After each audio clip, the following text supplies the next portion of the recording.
Some of their talk say they deport me from abroad. Listen to me carefully. They not deport me. Now my story be this one. Ich habe keine Zeit for Shazin Lotte. Ja, ich liebe meine Mutterland. All my Edo people, they could not vest. Hey, wala. They say not the finish. Hello my people, I greet the 4 hours from Untouchable Mama. I hope so now they fine. Una do well so now take the help into the share, comment, like. God go bless you now well. Without you now be me. I really appreciate each and every one. So this video where I bring on today, my people. Now about this our brother when they call a menka, okay. So you get one video where he say he do way go like he not go where he talk to about Edo people where they abroad. You know, he say 85% of Edo people where they abroad say he throw words go give them, even those one where be say he still dey Naija, you know. So he can do this video now. Take on apologize, say he made mistake. He be not one talker go that side. He be one to say 5% of Edo people where be say he dey for not be even though the one way dey for abroad. Those one where be say they do anyhow for social media, okay. So he really apologized to Edo people for this video, and he also talk about in life stories more. You know say they talk and say if they abroad that time, so now he kukuma deport himself go Nigeria, okay. So you know say some people dey akobegi and use and tasting say sometimes you go you will say I want go this place, I want go abroad, I want go this side. He said maybe where you supposed to make am, you don't pass am. You understand? He say sometimes you need to think back and say no, me I kukuma just go where I from the come, because where you dey before it better pass where you dey now. So what is the need? Even though say people talk, people laugh. Now their mouth now they get to take laugh, to take talk, because many people they believe say now to come abroad now they tell they make am. No, some people they wait in Nigeria, they never move come up from Nigeria. They make am pass person where be say they here. We wait they this abroad, they say me they talk am. If you go look and where so far where they abroad, not be small thing yo, not be small thing. You can't pay house rent, can't do this one, can't do this one. Now just say because of saying hungry not go hold you for abroad, say maybe you not see who go give you it.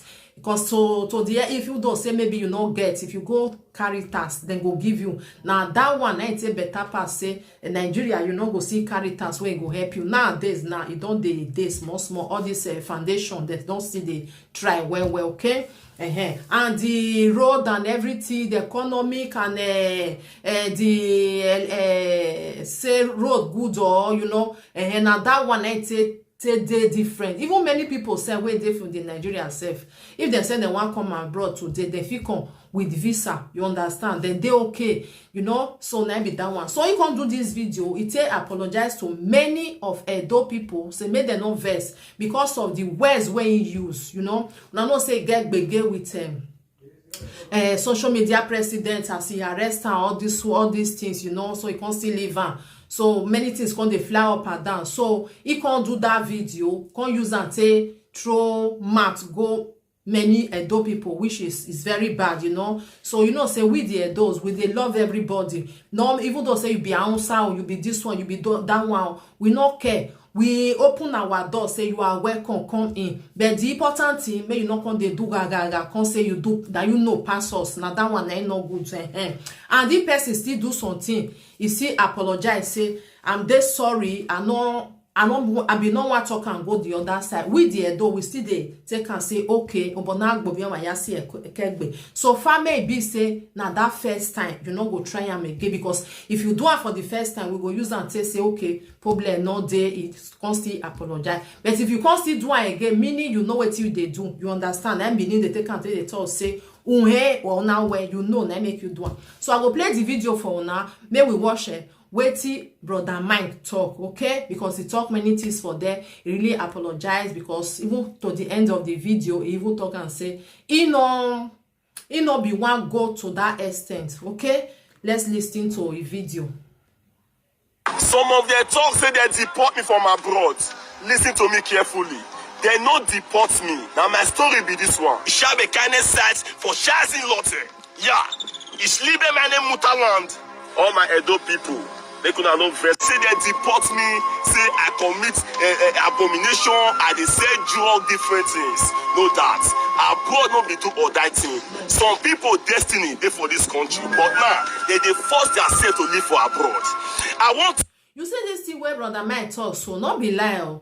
Some people all in the name of say abroad, I must go there. Most of them, they even the time when they Nigeria, then they wait past the time when they come here. You understand? Some people wait be say they even sell everything where they do. Maybe they get store, they get many things. They sell them all in the name of say I want come abroad. If they use their mouth to tell you say the time where they Nigeria, then better pass the time where you come there here. So it's just that when you come there here, some people not get that mind to say I want go back home. Why some day go say I cannot dig but let me go back home. Nobody drive me for there. You go start again. Why some no go get that mind? You go say I know they go no where I want for start, you know. So maybe they listen. I want a few story about me again for Germany because some of them are very deft and foolish. Today I say 85% of Edo people living in Europe abroad. I say they're very confused. Are they very sorry for that word? I go into proper investigation. Conference here now 5% of them. That's the reason why they go they rant their mouth online. They do Uberoa, Usaga. See, for the 85% I mentioned before, I withdraw that word because so many Edos they get sense and they know how to invest for their children's destiny because they know they stay out. They go work. They believe to pay tax to better their children's life. No be the one when they stay out from morning till night. When picking at your money, that is they live. They put up for monthly money. I say shame on you. So for all I do, if I go expose the reason why in Nigeria, I dey very sorry for that word because Edo na peaceful place. My mom come from this place and I dey possess the blood and the land. I be landlord for you. You never know. I dey collect my landlord fare every month. And my tenant dey give me my money. See, I live for Germany. Now so we be with the Edo. Even though say you come from another place, you want buy land, you want build your house, we not go say why you want, we not want you for here. You get some parts for that Nigeria. If you there for their place, they not go allow you make you buy land. They not agree. It dey. But we the Edos, we not be racist. No. We not be in. We open our house, say you are free to come. We all are one, and so we be. So may we listen to the story as it go back to Nigeria. If I talk on one certain time, me I watch the video the time we talking the way when he tell them say he want me go back to a country. No, say many people they like that when they really want make them go home. It's just that some people they shame go come they many things go say you think say easy. You know, some people they talk and say maybe now the village people now for sure and come back. So may we just listen to a video this story. For Mushin, for close to Ospanov, when I did for Jamie then, nobody did help me then. I go black work problem. Understand? They give me duty for my documents. You understand me, so? They tell me say every time when they go use to believe they threaten me. I'll there for dream. I go they see myself they move with top celebrities, top people. There's some people who say they matter. I no fit stay again. Now I go Caritas. I think to they say I won't leave this country. They say no. Say they say he get the process one go follow. After they carry me go about 3 months school. If I won't let anything I would like to do for my country, yeah. I can't let fish farming. The cost for abroad there. Even when I come this country, say, fish farming no work. It close. I do different things. It close. If they pay me same way, you don't know the foundation of person story, you go see they deport her. Okay, fine, they deport me. But you know, say today, I feel go any country I want go. Even some of my celebrities brothers here now they do influencing work. Most of them never even reach my level, said. If they travel go London, different place. Why they fight only they fight you? But that my statement, I want to say 85%. For all the good Edos, I withdraw that statement. Because sometimes some people go use their witchcraft. They possess you to talk word. You say, not supposed to talk.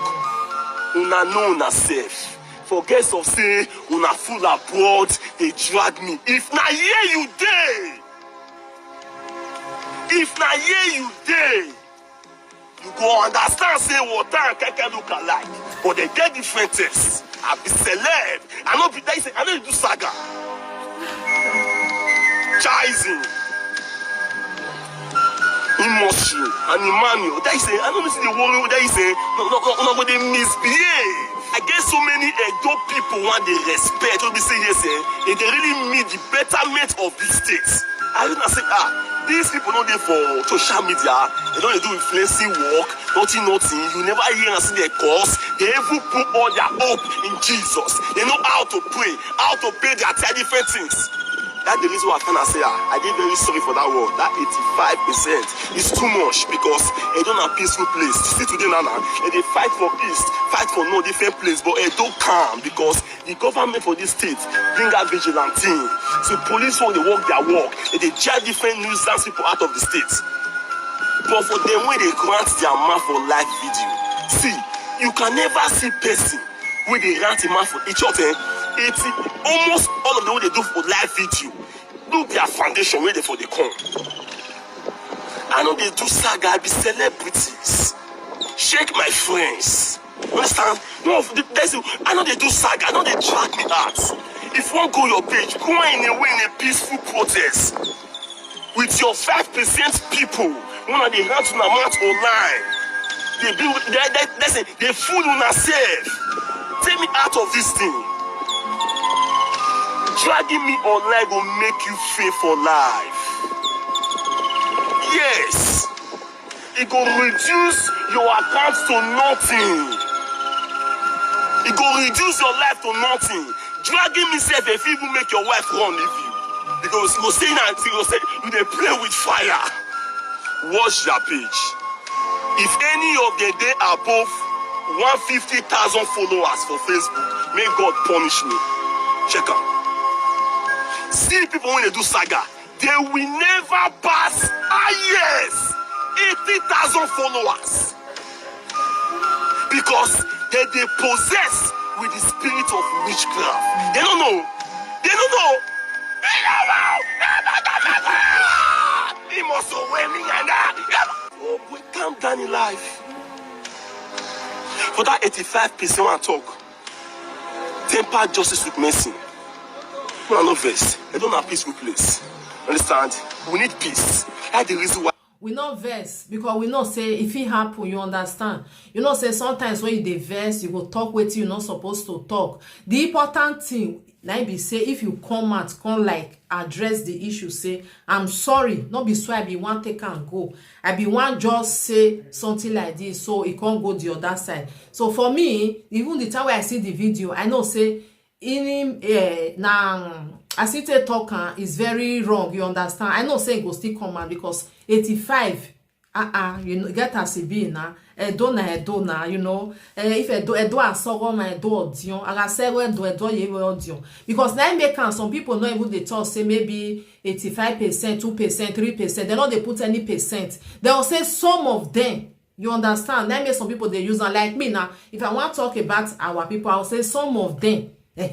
When you go say some of them, problem not there. But when you come, they put maybe 50% of them, 70% of them. You understand? And when you just say some of them, they'll say okay. Now the small some way there for inside, you know. So we don't even forgive her. I believe say many people when they will see this video, they will still understand. Say now just a mistake. So now be that one. So I believe say from because many people be done they drag and say why you go come the throw mat with give Edo place Edo way be say you still there and he even know I never see say talk and say he even build house for them. In my man na Edo, as far as say your man na Edo, you are one of it. Even we know even they say as far as say you not come for Edo, you not get voice to talk. No, we know they do like that. The important thing not come they beat people when you come meet for them. Now be our own. You understand? May we listen. I say this coming up election, before you go come see one rule as governor, no. That's the reason why I withdraw that word now. Because many of Edo, Ishan, Ekoma, different of them, they mean well for their states. They go work. They know how to take care of their family and other people. No be the one who go there for live video, they talk, say, Ugbero Auzaga. The more you talk bad against me, the more nemesis will find you. All my Edo people, they could not know verse for that word when I talk, say 85% of Edo people are confused. I dey very sorry because some people go push you to do something or to talk what you know what's supposed to talk. That one not be lie, my people. So as he still come out, still apologize, I believe say many of them will be the verse before, they go forget, because if it happened to me, if it happened to you by mistake, you know, but he never done before. I believe say na the first time we be say they talk something like that, okay? Because we know if you can still tell and say not talk for Edo thing again. Now Edo e build as put. If then they call say landlord and landladies for Edo state, he go still get up. We know come to say because of say you not be your pan not be Edo, so you don't need to get up. As far as say don't build as for them, they stay there. Now see our Edo person, you know. So for me, now be that one. When I see this video, I need to share this video. I need to bring and comment. May I tell now one thing? Not be everybody where they abroad, now they okay for yeah. You understand? Some people where they Nigeria, then they okay past some people where they here. Okay? Abroad now just because of say the respect and everything, the you know, now some people they wear. For that Nigeria never even travel. If he tell you say he get 2 or 3 houses, you wait there, yeah, maybe you get 1 or maybe not only land then you get. Then they hustle, then they see their money. You understand? Then they feel they do their thing. So now be that one, my people. So thank you for being here. I really appreciate each and everyone. Do not forget to share this video, like this video, leave your comment. What do you think? You forgive her? I believe say you forgive her. Follow my page, Untouchable Mama backup page, or Untouchable Mama. Follow my YouTube channel, Unto Mama. God bless you as you do. I really appreciate each and everyone. Bye bye. See you for my next video.